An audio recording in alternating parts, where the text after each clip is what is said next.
Hola a todos y a todas, yo soy Rosa Ana Parra Alonso, artista plástica y escritora, y esto es, cómo no, Libroarte. ¿Publicar o autopublicar? He ahí la cuestión. Parafraseando el soliloquio de Hamlet, escrito por el gran Shakespeare, abro este podcast de viernes en el que ya sabéis, si ya me habéis escuchado con anterioridad, que reparto el tiempo en hablar de literatura, en el sentido del escritor moderno, y en tratar algunas de las 8 bellas artes, finalizando comentando ciertas noticias del arte que pueden dejarnos de todo menos indiferentes. El viernes pasado tratamos el tema del proceso creativo y dejamos para el final la decisión de lo que haríamos con nuestras obras una vez cumplimentadas esas 4 fases que nos llevaban hasta aquí. Y la pregunta es, ¿envío mi obra a diferentes editoriales tradicionales o me lanzo a autopublicar? Puede parecer una decisión fácil, de no ser porque esas dos opciones se abren en más caminos. Es decir, no tenemos un plan A y otro B, más bien tenemos todo un abecedario de oportunidades. Así que vamos a desgranar lo que encierra cada una de ellas. Como estudiante de psicología, sé que la atención decae a los 20 minutos, así que si veo que esto se nos va de tiempo, eliminaré la parte de las bellas artes y me iré al resumen de las noticias. Y para el siguiente programa lo retomamos. Como ya os dije, la estructura de este podcast no iba a ser inamovible. Así que vamos a dedicarle el tiempo que necesite cada uno de los apartados sin necesidad de tener que renunciar a ninguno de ellos, aunque no sea en el mismo momento, podemos hacerlo a posteriori, sin ningún problema. Si ya has escuchado hablar del tema de la edición y de la autoedición, seguramente me estés diciendo, no Rosana, hay 3 tipos de editoriales.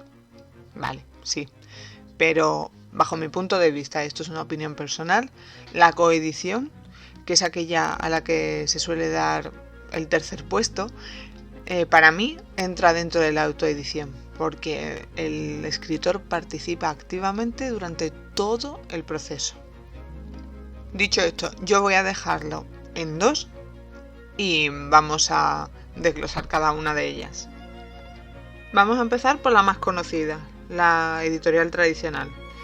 Es aquella que publica tu libro y hace todo lo necesario para que tu obra se convierta en un producto de consumo. Suena un poco cruel o menos romántico, pero no es eso, es que al final es dinero.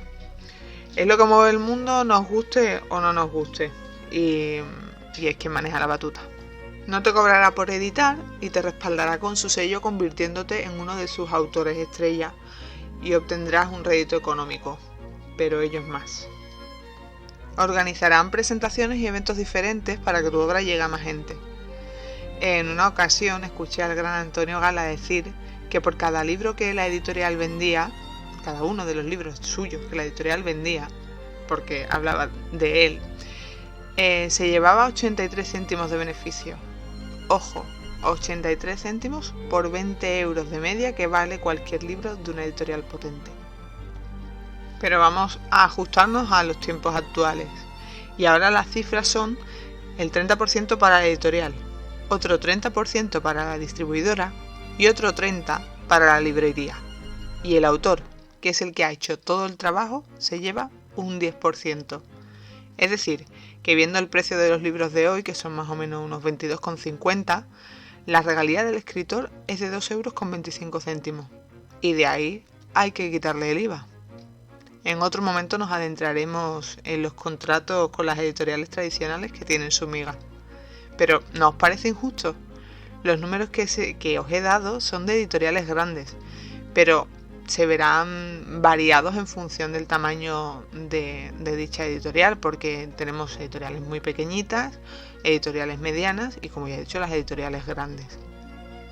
Pero lo que suelen tener en común al final es editar con ellos es el hecho de que tienen una distribución bastante aceptable, entre otras cosas que desconocemos. Pero bueno, vamos a avanzar y no nos quedemos solo con una opción. Pasemos a la parte de la autopublicación, que podemos dividir, como ya he dicho, en 2. Y dentro de esas 2, seguramente que habrá 1000 opciones más, y que cada una llevará como buenamente pueda y quiera. Pero vamos paso a paso. La editorial de coedición Es un tándem entre la editorial tradicional y la autoedición pura. Suele solicitar una cantidad de dinero para editar tu libro.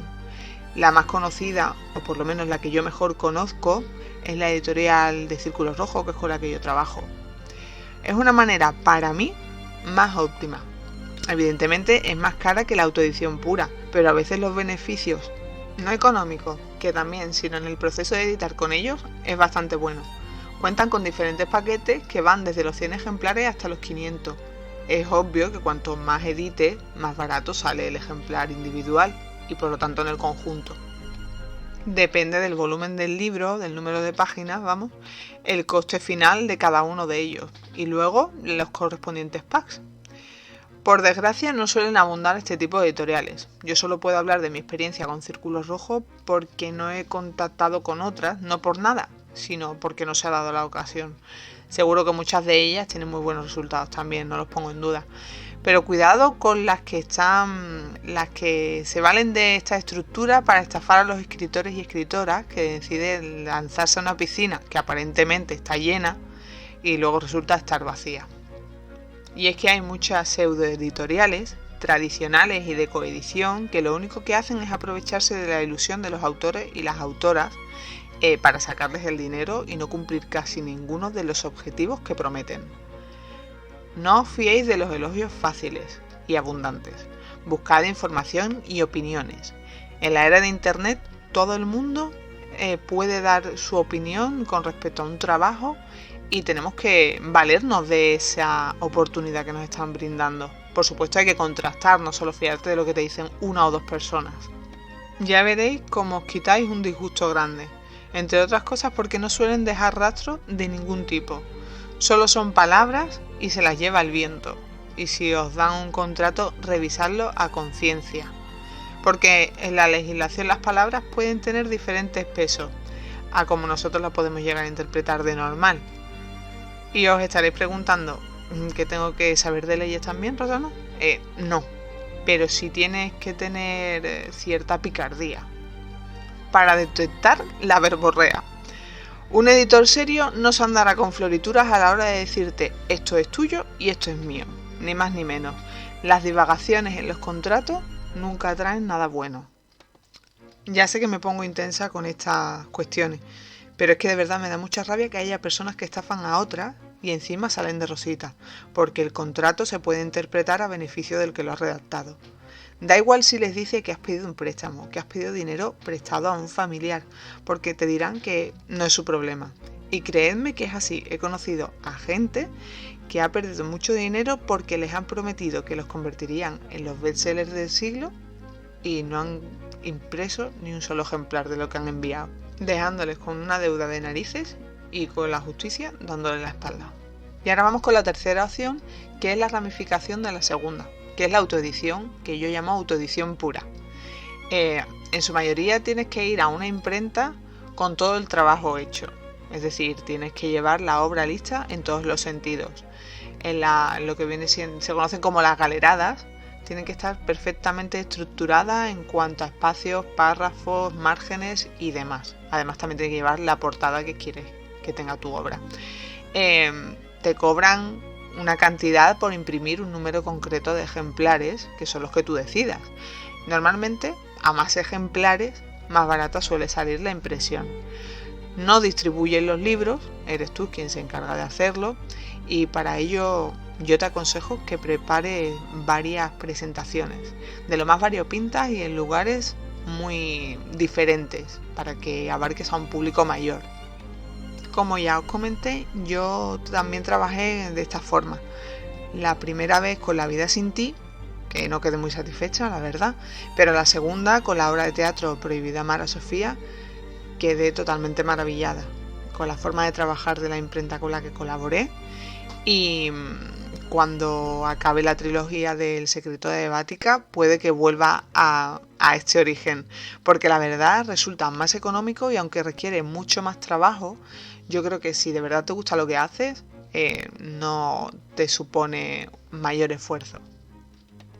Eso sí, por favor, tened en cuenta que si lleváis vuestros libros a diferentes librerías, te pedirán hacerle factura y funcionar como mínimo como autónomo. Es vital tenerlo todo en regla para dejarte de sorpresas desagradables, y para ello puedes o formarte de manera no oficial a través de cursos y demás, o contratar una gestoría que te van a cobrar muy poco para lo que te van a salvar. Además te quitan de esa parte menos grata de la creación literaria y te pueden ofrecer un gran beneficio en el aspecto de estar tranquilo con haber hecho las cosas bien. Si te decides finalmente por la segunda opción, en cualquiera de sus dos formas, te tocará hacer presentaciones por tu cuenta, pero haz muchas.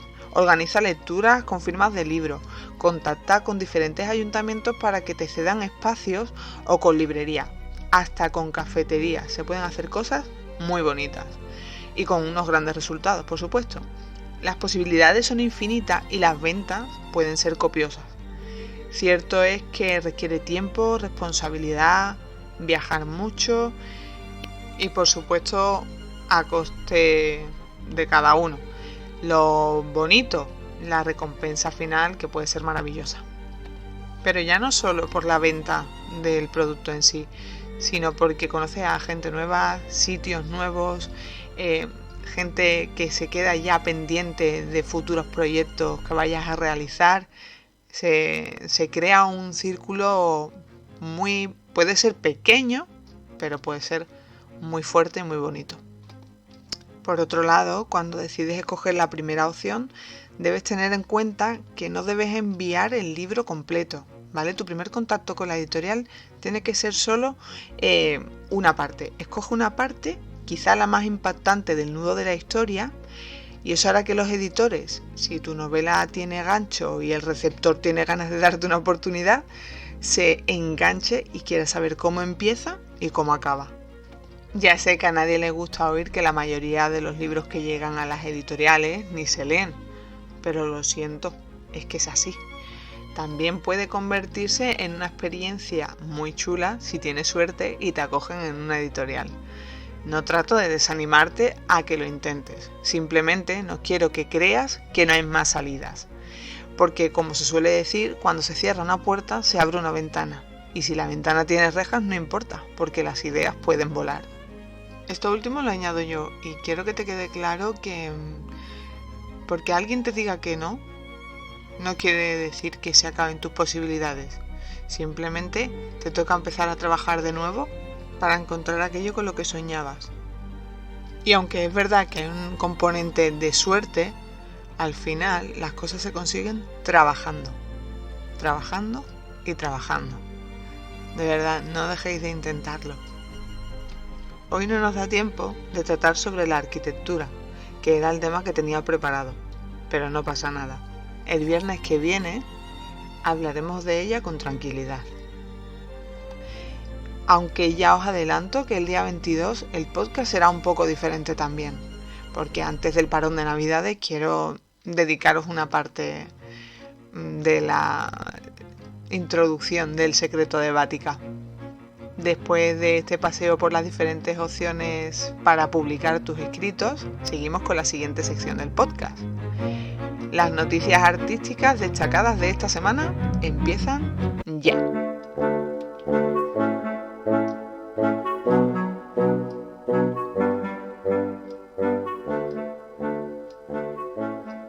Tras navegar por los diferentes océanos digitales, he realizado una selección de las más relevantes. Voy a empezar, como no podía ser de otra manera, con las noticias del ámbito del arte en general y de la pintura en particular. Y es que en Francia ha habido una polémica con unos estudiantes de secundaria que vieron un cuadro del Renacimiento que resultó ofensivo para ellos. Os hablo del cuadro de Diana y Acteón, una obra del Renacimiento del siglo XVII del italiano Giuseppe Cesari, que habla sobre una historia mitológica, mejor dicho, griega, en el libro de la Metamorfosis de Ovidio.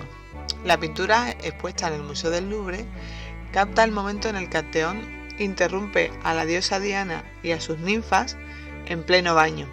La pintura es eminentemente un cuadro de desnudos, lo cual ha ofendido a cierta parte de esa clase de alumnos de secundaria. Y me pregunto yo, ¿no es más ofensivo las cosas que se ven a través de TikTok, Instagram y demás? Luego venimos los artistas a poner nuestros trabajos y nos llaman provocadores, cuando está claro que hay cosas peores que un desnudo femenino o masculino, y es la violencia. Y esas redes no se coartan a la hora de mostrarla. Sinceramente, estamos llegando a un punto en el que las religiones se están imponiendo en un ámbito que no les compete, mientras siguen matando inocentes en nombre de sus dioses. Dicho esto, y tratando de apelar un poco al sentido común, por favor dejemos de ver el arte como algo impuro, porque están perjudicando más el conocimiento de lo que se pueden llegar a pensar. Ahora vayámonos a las noticias del mundo del cine. El lunes se hicieron públicos las nominaciones a los Globos de Oro. Y para la poca sorpresa de los que seguimos este arte, las películas más nominadas han sido Barbie y Oppenheimer, con 9 y 8 nominaciones respectivamente. La gala tendrá lugar el próximo 7 de enero en Los Ángeles, la primera realizada desde que se disolvió la Asociación de Prensa Internacional de Hollywood en medio de los escándalos de racismo y corrupción.